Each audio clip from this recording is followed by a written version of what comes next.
ফেনী থেকে আকরাম সাহেব আমাদের সাথে যোগাযোগ করে এই বাড়ির ডিজাইনটা করিয়ে নিয়েছেন। তো তার রিকোয়ারমেন্ট অনুযায়ী এই বাড়ির ডিজাইনটা করা হয়েছে। তো তিনি ডুপ্লেক্স বাড়ি করবেন এবং উপরে টিন থাকবে। তো কম খরচের মধ্যে একটা ডিজাইন চেয়েছেন, তো সেভাবেই আমরা এই ডিজাইনটা সাজিয়ে তাকে দিয়েছি। তো বিস্তারিত আমাদের ফ্লোর প্ল্যানে আছে এবং খরচ হিসাব ভিডিও শেষের দিকে থাকবে। এই বাড়িটাতে আমাদের টোটাল 5টা বেডরুম আছে, একটা ড্রয়িং আছে, একটা ডাইনিং আছে, আর একটা লিভিং রুম আছে উপরে, ওটা ওয়াকওয়ে হিসাবে ব্যবহার করা হবে এবং প্লাস লিভিং রুম, আর একটা বড় বারান্দা আছে। তো বিস্তারিত আমরা ফ্লোর প্ল্যানে দেখে নেব। তো এইটা হচ্ছে আমাদের গ্রাউন্ড ফ্লোর প্ল্যান। মাত্র 1080 স্কোয়ার ফুট এরিয়া নিয়ে আমাদের এই ফ্লোর প্ল্যানটা সাজানো হয়েছে। তো লম্বায় আছে আমাদের 40 ফুট এবং পাশে আছে 27 ফুট। তো এদিক থেকে আমাদের হচ্ছে ফ্রন্ট সাইড, এদিক থেকে প্রথমে প্রবেশে আমাদের পার্কিং এরিয়া রয়েছে, তারপর রয়েছে ফয়ার। তো এইটা চাইলে আপনারা স্কিপ করতে পারেন, আবার রাখতেও পারেন, এটা বাদ দেয় ভালো, এটা না থাকলে প্ল্যানটা আরও একটু সুন্দর হবে। তো এটা ক্লায়েন্টের রিকোয়ারমেন্টে ছিল, তাই এটা রাখা হয়েছে। তো ভিতরে প্রবেশে আমাদের রয়েছে dining area 10 foot 9 inch by 11 foot, এবং এই পাশে রয়েছে আমাদের drawing area 13 foot 1 inch by 12 foot, ভালো বড় একটা ড্রয়িং রুম। ডাইনিংয়ের সাথে আমাদের এই পাশে একটা টয়লেট রয়েছে 6 ফুট 6 ইঞ্চি বাই 5 ফুট 3.5 ইঞ্চির। তো এই পাশে একটা লবি আছে, এটা কিন্তু আপনারা একটা টয়লেট করতে পারেন, এই বেড নাম্বার 2-র সাথে অ্যাটাচ করে দিতে পারেন।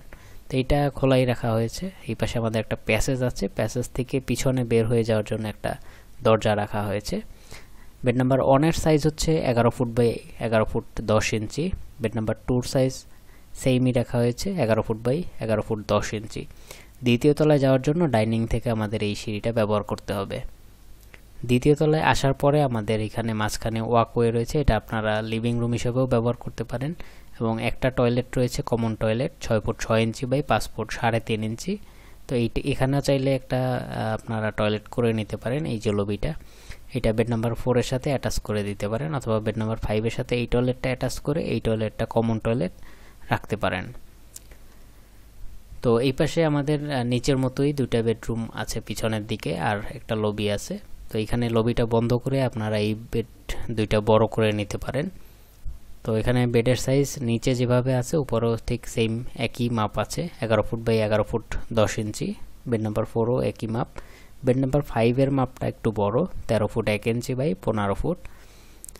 আর এই পাশে আমাদের রয়েছে খোলা বড় বারান্দা, অথবা সানডেক বলতে পারেন, 12 ফুট 8 ইঞ্চি বাই 16 ফুট। প্রথমে এই প্ল্যানটা ছিল, পরে একটু মডিফাই করা হয়েছে। এই যে সানডেকটা, এটা পিছনের দিকে নেওয়া হয়েছে, বেড নাম্বার 3 এইটা আমাদের সানডেক করা হয়েছে, খোলা বড় বারান্দা রাখা হয়েছে, এবং এইটা আমাদের বেডরুম হিসেবে রাখা হয়েছে, বড় বেডরুম। এই রুমের সাইজই আছে 13 ফুট 1 ইঞ্চি বাই 15 ফুট। তো এই ছিল আমাদের আজকের ফ্লোর প্ল্যান। তো এবার আমরা খরচ হিসাব নিয়ে আলোচনা করব। যেহেতু এই বাড়িটা এরিয়া কম এবং উপরে টিন হবে, তো সেক্ষেত্রে কিন্তু আমাদের খরচটাও কম আসবে। তো বর্তমান বাজার মূল্যে এই বাড়িটা যদি এখানে যেভাবে দেখানো আছে সেম এইভাবে আপনারা কমপ্লিট করতে চান, তাহলে কিন্তু আপনাদের 35 থেকে 38 লক্ষ টাকা বাজেট ধরে রাখতে হবে। তো এই ছিল আজকে খরচ হিসাব। তো দেখা হচ্ছে নতুন কোনো পর্বে। সে পর্যন্ত ভালো থাকুন, সুস্থ থাকুন, সাদি সরকারের সাথেই থাকুন। আল্লাহ হাফেজ।